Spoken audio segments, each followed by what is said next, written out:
Good morning, class 11th. Beta chapter number 24, Introduction to Computer was going on. Okay.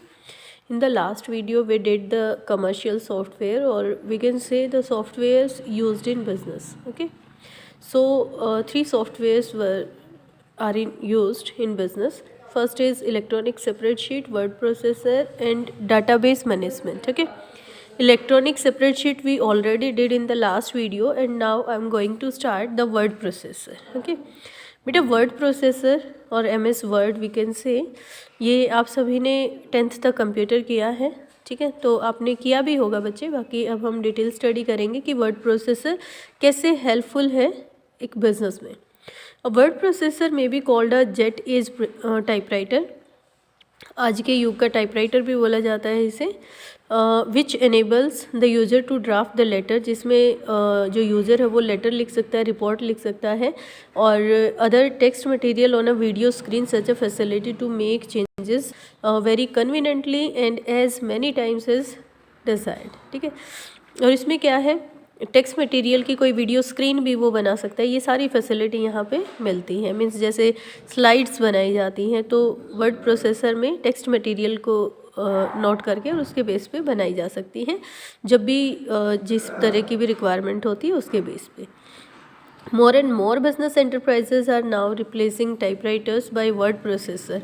आज के time में बहुत जो बिजनेसमैन हैं वो रिप्लेस कर रहे हैं टाइपराइटर को वर्ड प्रोसेसर में. ये कुछ एडवांटेजेस हैं बच्चे वर्ड प्रोसेसर की. ठीक है, फर्स्ट पॉइंट है, instead of typing the full matter again, any word, line or paragraph previously typed can be changed, erased or shifted to new location. Clear? अब जैसे सपोज आपने एक पैराग्राफ राइट किया है. ठीक है, आपने टाइप किया है पैराग्राफ. अगर वो सेम मैटर आपको कहीं और चाहिए है, ठीक है, या उसमें कोई एक वर्ड चेंज करना है या कोई लाइन चेंज करनी है, तो आप कंप्लीट मैटर दोबारा टाइप करने की बजाय आप क्या कर सकते हैं, उसे वहाँ से सेलेक्ट करके और जहाँ पे भी आपको ज़रूरत है वहाँ पे आप उसे कॉपी कर सकते हैं. ठीक है, next is printing facilities are also available in a word processor. Word processor में प्रिंटिंग फैसिलिटीज़ भी अवेलेबल होती है.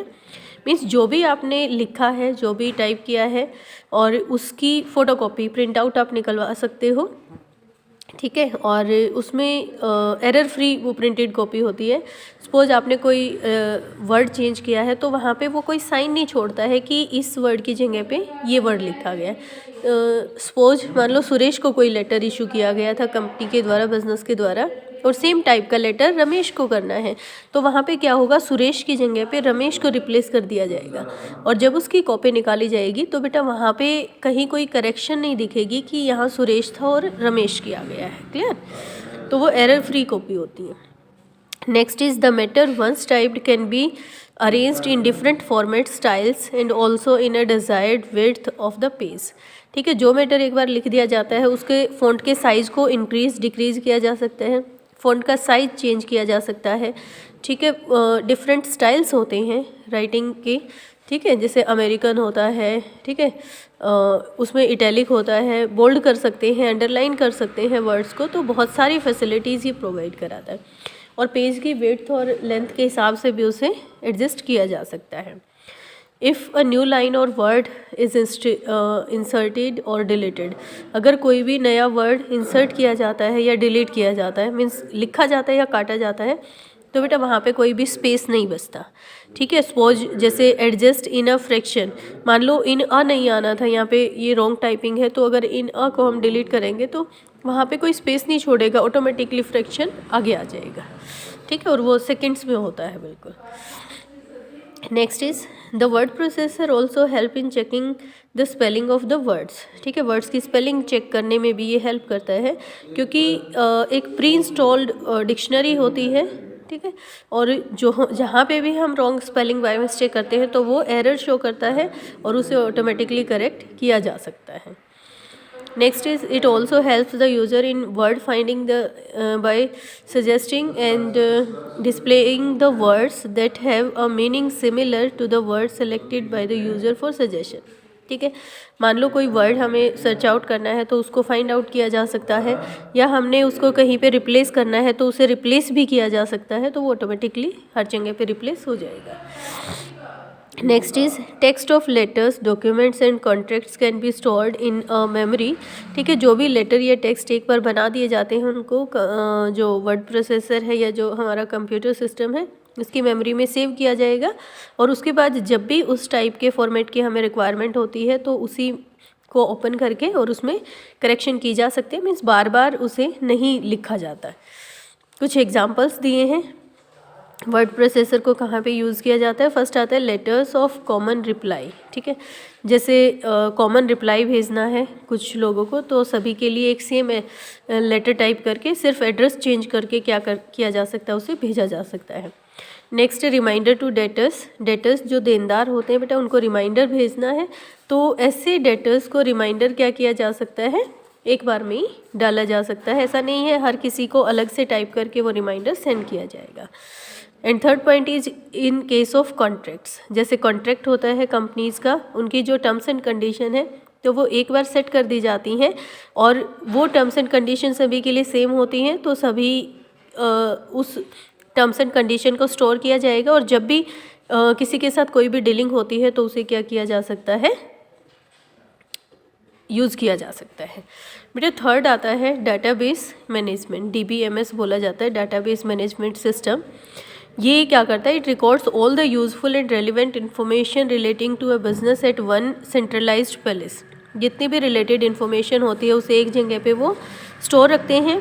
These datas are usually stored on floppy disk and the data based management. ठीक है, या तो वो फ्लॉपी डिस्क में सेव होती हैं या DBMS में, जो क्या करता है डाटा होता है बेटा जिसमें सभी तरह का डाटा होता है, वो यूज़फुल भी होता है और अनयूज़फुल भी होता है। तो ये DBMS क्या करता है, डाटा को इन्फॉर्मेशन में कन्वर्ट करता है। इन्फॉर्मेशन क्या होती है, जो यूज़फुल डाटा होता है, ठीक है, जिससे डिसीजन लिया जा सकता है। डाटा में relate to the various activities. Data जो है वो डिफरेंट एक्टिविटीज़ से रिलेटेड होता है of the business, such as daily purchase, sale of goods, debtors collection, expenditure, income और डिफरेंट डेट्स। ठीक है, the data fed into the computer may be rearrange as a desired order. ठीक है, वो अपनी ऑर्डर के अकॉर्डिंग अपनी इच्छा के अनुसार उसे रीअरेंज कर सकते हैं। ठीक है, जैसे एग्जांपल है we can obtain duly prepared reconcile trial balance. ठीक है, जैसे ट्रायल बैलेंस बनाया जा सकता है, ट्रायल बैलेंस से फाइनल अकाउंट्स बनाए जा सकते हैं एट एनी टाइम। ठीक है, जब भी बिजनेसमैन चाहता है उसी टाइम पे वो अपना ट्रायल बैलेंस प्रिपेयर करके फाइनल अकाउंट्स प्रिपेयर कर सकता है। सिमिलरली वी में obtain the list of customers city wise और साइज वाइज। ठीक है, कस्टमर्स की लिस्ट सिटी वाइज, सोचो सोनीपत, रोहतक, दिल्ली, पानीपत, मतलब यहाँ पे हमारे कस्टमर्स रहते हैं।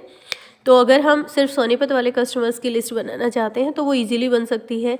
या साइज़ वाइज का मतलब है ऐसे डेटर जो जिसमें ज़्यादा पैसा फंसा हुआ है यानी जिन्होंने ज़्यादा पैसा देना है उसके अकॉर्डिंग भी लिस्ट को प्रिपेयर किया जा सकता है। If we desire to inquire about the customer who owes us an amount exceeding ₹10,000। ठीक है, अगर हम ऐसे कस्टमर्स की लिस्ट चाहते हैं जिनमें 10,000 से ज़्यादा का अमाउंट ड्यू है, तो बेटा ये सेट किया जाता है फंक्शन, और उसके बाद क्या होगा, वो उन कस्टमर्स की लिस्ट शो करेगा जो 10,000 से ज़्यादा जिनका अमाउंट पेंडिंग है। क्लियर, तो ये सारी फैसिलिटीज़ यहाँ पे प्रोवाइड होती हैं। ओके बेटा, next topic role of computer in accounting we will do in the next video. Till the time, thank you to all of you.